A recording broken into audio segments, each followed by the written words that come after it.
croyant ici n'ai pas besoin de vous convaincre de la vision de l'importance de la laïcité, vous le vivez déjà en étant présent. Mais j'ai souvenir d'une visite que je rendais à Monseigneur Ulrich. J'ai toujours été frappé, chez vous, du fait que de votre bureau, en ouvrant votre fenêtre sur vos jardins, il y a un parterre de fleurs qui a la forme d'une étoile de David. Et j'ai pensé, voilà ce que c'est, ce partage de vocation. Lorsque le judaïsme prône quelque chose, notre spécificité, c'est que nous avons des actes sur de grandes idées.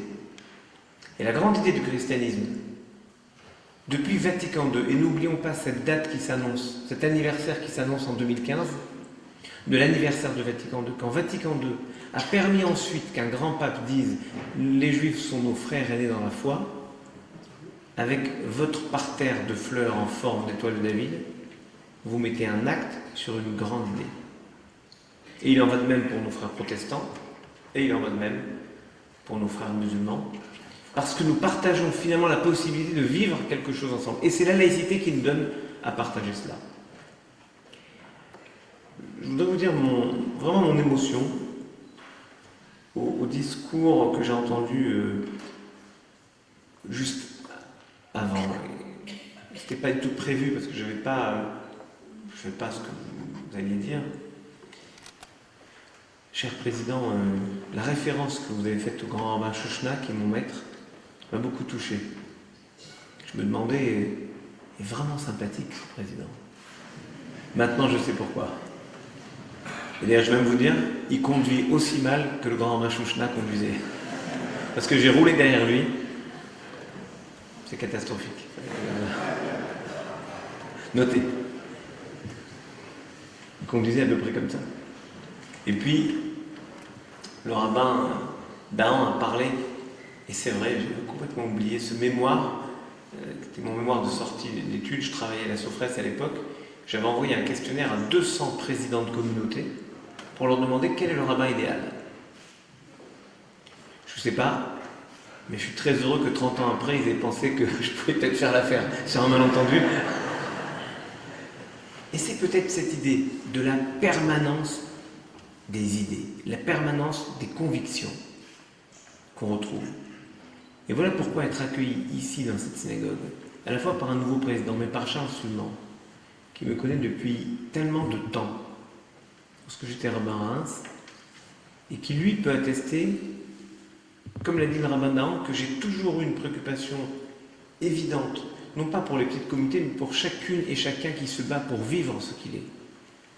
Voilà pourquoi c'est important pour moi de partager ce moment avec vous. Et si je parle de la profondeur des convictions dans le temps, je voudrais essayer de vous démontrer, avant toute chose, que le principe même de la laïcité n'a pas attendu 1905 pour exister. Je pourrais vous démontrer que dans la Bible, la vision du judaïsme, mais ça sera ma conclusion, c'est exactement la laïcité que nous avons en France. Mais avant cela, si vous permettez, et avant de faire un rapide point de la situation, point historique, je voudrais, Monseigneur n'allez pas y voir une attaque directe, vous montrer que l'archevêque de Reims, en 496, avait déjà inventé la laïcité à la française contemporaine. En 496, vous savez tous ce qui se passe. Alors prenez vos boîtiers et vous tapez sur la touche 1 si vous savez, la touche 2, 496, c'est le baptême de Clovis. Clovis a un problème. Il voudrait être couronné par le pape, sacré par le pape. Enfin, ça l'embête quand même de faire venir le pape, qui à l'époque a un pouvoir temporel. Et c'est là que Rémi a une idée incroyable. Il a, brusquement, dans la nuit, le Saint-Crème qui lui livrait, non pas par FedEx, mais par le Saint-Esprit. Et, Monseigneur, je crois savoir que dans la hiérarchie catholique, le Saint-Esprit est juste au-dessus du pape. Et donc, Clovis estime que puisqu'il a le Saint-Crème livré par le Saint-Esprit, il peut se dispenser du pape, et donc il se fait bien à la fois baptiser et sacrer sans faire venir le pape. Ce qui est une façon d'utiliser la foi sans en avoir les inconvénients politiques. Une manière très contemporaine qu'a eu la France de dire oui, la foi est un moteur puissant pour des femmes et des hommes qui vont se dépasser en allant vers l'autre, au service de la collectivité, mais on ne veut pas avoir un pouvoir temporel des religions dans l'État. Et ça sera le projet de 1905. Et la loi de 1905 vise bien à séparer les églises, d'ailleurs pas que l'Église, les églises de l'État, même si c'est surtout l'Église catholique qui visait, le judaïsme étant alors une sorte de dégât collatéral. En 1905, les Juifs de France ne se sentent pas victimes de cette république laïque. D'autant que, avec la défaite du camp des anti-Dreyfusards, la même année, l'antisémitisme a disparu des discours officiels. Lorsque la Première Guerre mondiale éclate, les Juifs, et le président le rappelait très justement, les immenses plaques à la mémoire des Juifs morts pour la France pendant la Première Guerre mondiale l'illustrent, les Juifs s'engagent pour payer par le sang versé leur dette à la France, qui leur avait accordé le 27 septembre 1791 l'égalité des droits et le titre de citoyen. C'est l'union sacrée que Maurice Barrès, pourtant peu philosémite, c'est le mot qu'on puisse dire, célébrait en 1917 dans son livre « Les diverses familles spirituelles de la France », où il disait des choses extraordinaires. Ce livre qui avait marqué le grand rabbin Kaplan, qui était à l'époque engagé sur le front, qui deviendra plus tard grand rabbin de France. Et Maurice Barrès parlait à propos des Juifs du désir passionné d'Israël de se confondre dans l'âme française. Les Juifs s'engagent dans la France. Les Juifs s'engagent pour la France. Et toutes les religions, dans les tranchées, se réconcilient entre elles, fondant ainsi une république de fraternité pour viser la victoire. Il y a quelques jours, je me trouvais à Saint-Dié, dans les Vosges, le 29 août exactement, pour commémorer la mort du grand rabbin Avram Bloch, mort en tendant un crucifix à un soldat catholique qui, voyant l'aumônier, lui demande le secours de la foi. Le rabbin part au village à côté, récupère un crucifix, le présente au soldat moribond. Les obus continuent à tomber. Le rabbin rentre vers l'ambulance, on appelait comme ça l'hôpital de campagne, est frappé par un obus et meurt. Cette mort de ce grand rabbin est un des moments où le judaïsme et finalement toutes les religions montrent que une véritable vie de foi n'est pas tournée que vers soi-même. C'est aussi aller vers l'autre. Et le grand rabbin Kaplan prenait un autre exemple de l'archiprêtre Fleury qui, dans une synagogue en feu vers Nancy, rentre pour sauver les rouleaux de la loi. Être capable de se mettre en danger pour permettre à l'autre de vivre sa foi, malheureusement, ce n'est pas exactement ce qu'on a vu dans nos rues en France il y a quelques semaines. Mais c'est l'idée fondamentale de la laïcité. Dans l'entre-deux-guerres, même si la question des émigrés est présente au point que certains remettent en cause l'engagement des Juifs au service de la France pendant la Première Guerre mondiale, et voilà pourquoi on construit un monument à Douaumont qui est inauguré en 1938, regardez l'ironie des dates, 1938. En réalité, la question religieuse est peu présente. Et elle ne fait plus débat jusqu'au statut des Juifs de Vichy, qui va percuter la confiance que la communauté juive a en la France et qui va, pour les Juifs d'Algérie en particulier, abroger le décret Crémieux qui en avait fait des citoyens français. C'est étrange cette histoire de l'abrogation du décret Crémieux en Algérie, parce que lorsque, le 8 novembre 1942, nous avons le débarquement à Alger, c'est le général Giraud qui prend le pouvoir à Alger. Les Juifs qui avaient pris massivement part à ce débarquement, avec à leur tête Joseph Boulker, imaginent évidemment qu'on va abroger l'abrogation du décret Crémieux. Pas du tout. Giraud pense que tout n'est pas à jeter dans la Révolution nationale. En mars 1943, il va même à nouveau abroger le décret Crémieux. Et il faut attendre un an de bras de fer entre lui et De Gaulle pour que De Gaulle l'emporte, prenne le dessus sur Giraud et redonne pleinement et entièrement leur statut de français, de citoyen français, aux Juifs d'Algérie.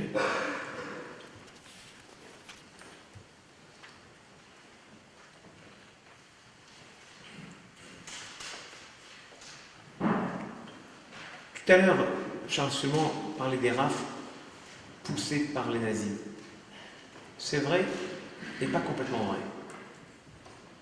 C'est vrai, mais le statut des Juifs, les travaux de Klarsfeld et un document qu'il a trouvé il y a 1 an et demi, montrent que c'est Pétain lui-même qui, sans aucune pression, a voulu instaurer le statut des Juifs. Il y avait une obsession antisémite qui émergeait, et puisque je parle d'Alger, le même Avram Bloch, mort à Tintru, avait été auparavant grand rabbin d'Alger, avec une presse clairement antisémite, ouvertement antisémite.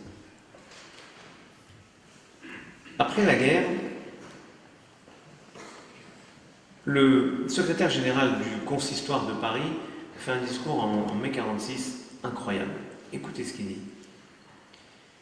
Ainsi, la France qui nous libéra en 1789 nous a libérés à nouveau en 1944. Regardez cette capacité à aimer la France, à ne pas se laisser déborder, à ne pas se laisser aveugler par l'éruption qui peut naître. Et quelle éruption on parle? On parle de la déportation. Ils ont du courage, ils affrontent l'histoire, et il dit, donc je reprends ces mots, ainsi la France qui nous libéra en 1789 nous a libérés à nouveau en 1944. La France, elle aussi, survit. Nous restons ses enfants, natifs ou d'adoption. Nous avons repris, nous devons reprendre notre place à son foyer, avec la dignité que commande la souffrance, et la dignité pour continuer de servir. Ce sont, cher Monsieur le Président, des mots d'espérance, des mots de confiance que nous pourrions vouloir endosser aujourd'hui. Oui, nous faisons confiance à la France, au pouvoir public, parce qu'il y a la prise de conscience à la fois de la nécessité de ce système de laïcité qui permet aux religions de vivre ensemble, mais également du fait que chacun doit pouvoir exprimer ce qu'il est, sans avoir peur, sans être obligé de se cacher, de se minorer, sans l'obliger à être schizophrène, comme on disait au moment de la Troisième République, où on disait qu'il fallait être français à l'extérieur, juif chez soi. Ça voulait dire schizophrène 100% du temps. On est ce qu'on est tout le temps. On est juif et français, français juif dans le sens que vous voulez. Mais nous sommes, lorsque nous partageons cette foi, et c'est la même chose pour nos frères catholiques, nos concitoyens musulmans, protestants, tout ce que nous sommes, l'identité que nous portons, qui est plurielle, c'est celle qui nous construit en tant que citoyens. C'est cette identité multiple que l'État a vocation à protéger.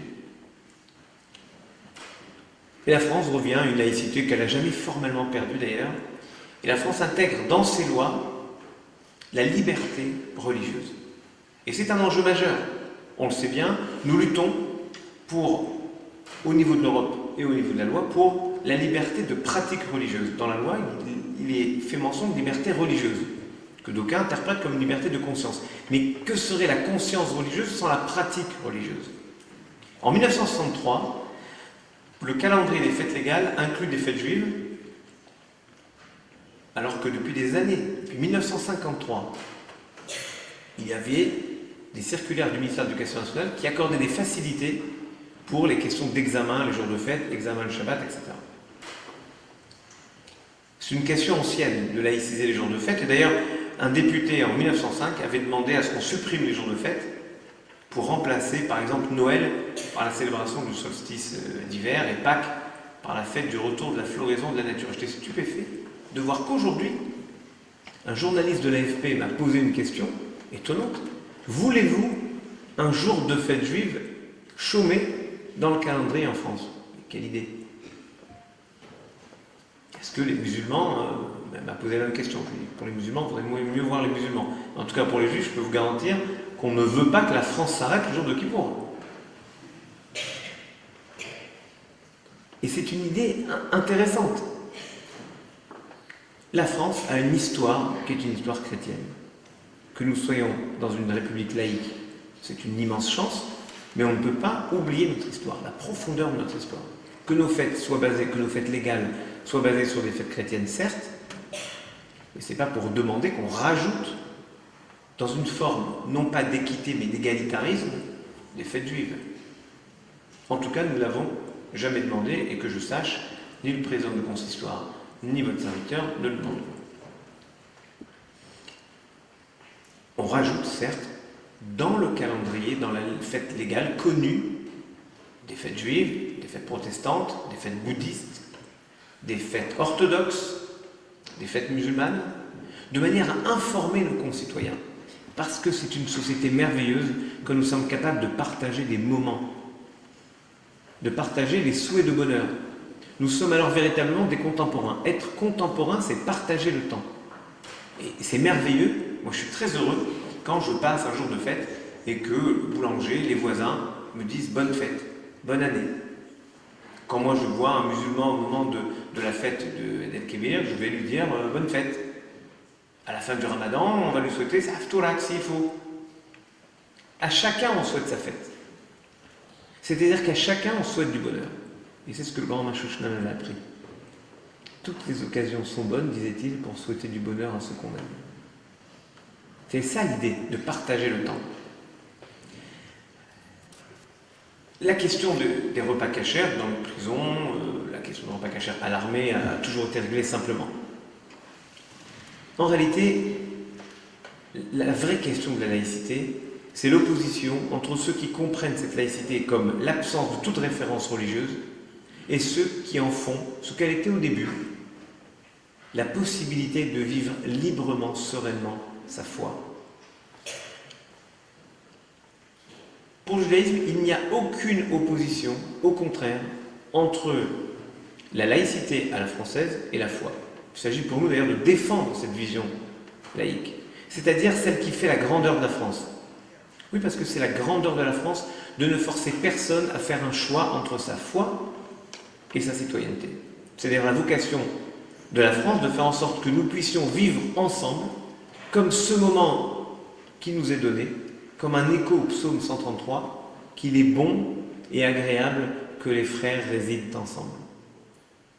Et nous pourrons même le chanter, si le rabbin le permet, je sais que c'est un grand chanteur, à la fin, pour nous dire, pour nous donner rendez-vous vers le buffet, on pourra chanter Inematov ou Manaïm, qui est ce psaume chanté. C'est l'esprit de la France de prôner cette diversité qui a toujours fait la force et la richesse du pays. C'est sa vocation profonde, puisque le nom Tsarfat en hébreu, qui veut dire la France, veut dire un creuset, parce que le creuset, c'est l'outil qu'utilise l'orfèvre pour mélanger des alliages. S'il manque un seul petit métal dans un alliage, l'alliage ne fonctionne pas. Ça n'a rien à voir avec le poids numérique d'une communauté. Ça a à voir avec ce qu'elle apporte à l'ensemble. Laissez-moi porter une espérance. Celle de nous voir, grâce à la laïcité, capables de défendre ensemble une vision de la société qui soit plus juste. J'ai le sentiment que les cultes se préoccupent beaucoup plus de dialogue avec le pouvoir que de dialogue entre eux.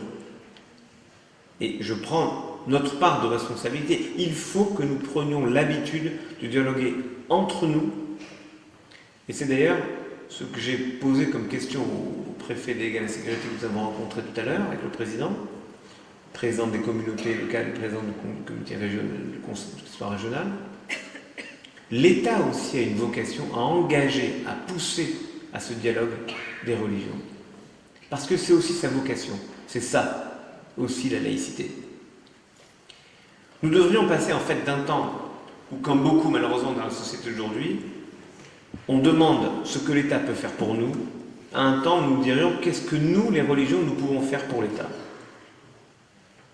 On doit s'engager tous pour continuer à construire le corpus des valeurs qui fondent la République dans le domaine social, caritatif, humain, pour la proximité, pour le respect de la liberté, de l'égalité, de la fraternité. de la place des femmes. Nous avons, toutes religions confondues, une certaine expertise et une longueur de temps. Pour le judaïsme, nous avons 3500 ans d'expérience de l'humain. Le christianisme, 2000 ans. L'islam, un petit peu moins, mais il nous rattrape peu à peu.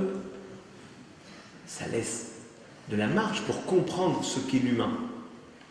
Ce n'est pas négligeable. Notre rapport peut se faire sur la base de contrats de projet.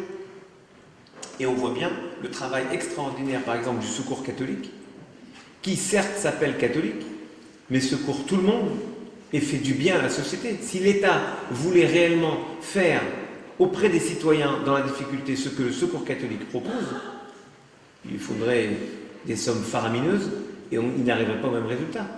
Donc, en apportant une aide à des citoyens en difficulté, le Secours catholique fait œuvre publique, d'utilité publique. Il en va de même pour le CASIP, pour le judaïsme, pour le CAS pour les protestants, pour le Secours musulman pour les musulmans, et pour le Secours populaire.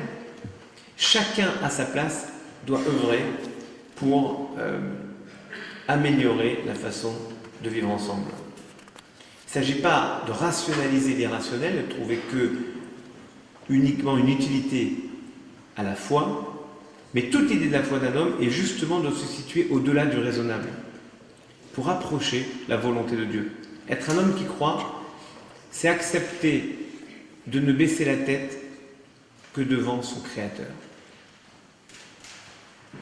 Et voilà pourquoi le président Mergui tout à l'heure parlait du fait de ne pas avoir peur. Avoir peur, c'est désespérer, c'est ne pas avoir confiance non seulement dans la société, en la France, dans les femmes et les hommes qui sont nos concitoyens, mais c'est peut-être ne pas avoir confiance en Dieu. Avoir peur, c'est nier le futur. Et nous ne devons pas avoir peur. C'est ce que Moïse a demandé aux Hébreux. N'ayez pas peur, juste avant le passage de la mer Rouge, il leur a répété « N'ayez pas peur avant d'entrer en Terre Sainte ». Et aujourd'hui, on entend en écho cette phrase.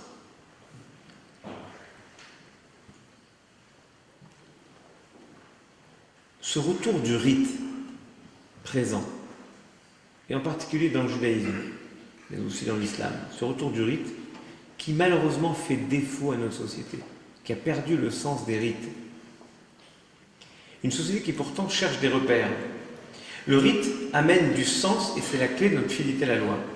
J'ai un de mes amis prêtres qui a trouvé par exemple à réenchanter l'idée du carême. Je vous soumets l'idée, monseigneur. Lui, il estime qu'il a proposé à ses fidèles que pendant le temps du carême, personne ne regarde la télévision. J'espère que la télévision n'est pas là. Et c'est une idée formidable. Pas parce que la télé c'est pas bien, je ne mêle pas des programmes que vous regardez, mais ça redonne du temps pour parler, pour vivre, pour lire, pour échanger. Lorsque j'étais rabbin de communauté, j'allais visiter les familles. Mais combien de fois j'ai partagé des repas avec des familles entières et la télé était là, comme une sorte de tuteur qui impose son tempo, qui impose le moment où il faut rire, le moment où il faut verser une larme, qui impose comment vivre. Et j'ai trouvé ce prêtre intelligent de remettre du rite dans un sens. Nous le faisons, nous, dans le judaïsme, tous les Shabbats, tous les samedis, on fait abstinence de télé. Et je voudrais même, d'ailleurs, s'il y a des écologistes dans la salle, je ne parle pas d'écologie politique, d'écologie d'attention à la nature, les écologistes se battent pour avoir une journée sans voiture dans le monde. Je dois les rassurer. Dans le judaïsme, on en a 52, avec 52 samedis sans voiture, plus les jours de fête, ça fait une bonne 60aine de jours sans voiture. 2 mois sans voiture. On travaille beaucoup pour la planète.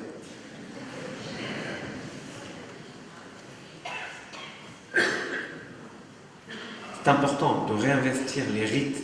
Et c'est la laïcité qui nous permet de redonner le sens que nous voulons au rite. Parce que personne n'a l'autorité pour nous obliger à vivre telle ou telle chose de telle ou telle façon. Le Talmud affirme qu'en dehors de Terre Sainte, on doit se rapprocher de celui qui n'a pas de Dieu. C'est une phrase terrible. Comment accepter cette idée? Se rapprocher de celui qui n'a pas de Dieu. Et Georges Ancel explique que ça veut dire celui qui n'impose pas son Dieu. C'est-à-dire que le Talmud a anticipé, il rêvait déjà de notre loi de 1905. Le judaïsme professe depuis 3500 ans qu'il ne porte pas la vérité, il porte sa vérité. Et que les autres formes de religion portent leur part de vérité, dans la mesure où elles ne sombrent pas dans l'idolâtrie. Mais l'histoire a toujours placé chaque religion dans la situation d'être un jour instrumentalisée par un pouvoir politique afin d'étendre son aire d'influence. La laïcité fournit en France la possibilité de mettre toutes les religions sur le même plan et leur permettre ainsi un dialogue réel qui n'aurait, croyez-moi, aucune chance d'exister si l'une était clairement, juridiquement, statutairement au-dessus des autres. De ce point de vue, d'ailleurs, l'Église s'est radicalement transformée, en particulier grâce à Vatican II. Et l'épiscopat français a été moteur dans toutes ces transformations et dans tous ces rapprochements avec les autres religions. C'est-à-dire le projet de l'encyclique Fides et Ratio de 1998 de pousser un dialogue avec le monde et d'œuvrer à plus de solidarité. Cette idée fondamentale du dialogue entre les religions et même d'action interreligieuse est l'occasion d'écrire aujourd'hui en France une autre histoire faite de concertation, de connaissance réelle des autres, de reconnaissance mutuelle, du souci de préserver la différence de l'autre, comme le grand rabbin Bloch. C'est ça la laïcité. Tous les jours on discute des textes au Parlement. On a aussi un avis à donner. Il ne s'agit pas de faire en sorte que les religions soient les seules à s'exprimer et qu'elles imposent leur vision, mais on ne peut pas être les seuls à nous taire.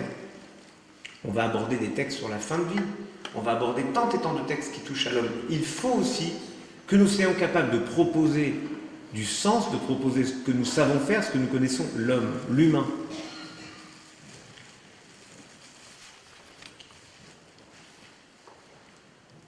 Il ne s'agit pas du tout de vous proposer une vision syncrétique du monde. Thucydide disait « La vertu a deux contraires, le vice et l'excès de vertu. » Pour le dialogue interreligieux, c'est la même chose. Il y a deux contraires au dialogue interreligieux.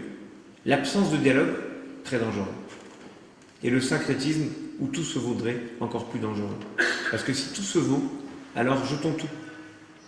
Chacun doit porter ce qu'il est, mais être en débat avec les autres. Il ne s'agit pas d'être tous dans le même moule, il s'agit de ne pas être identiques, mais d'être unis, ce qui est différent. L'unité, c'est la gestion des différences.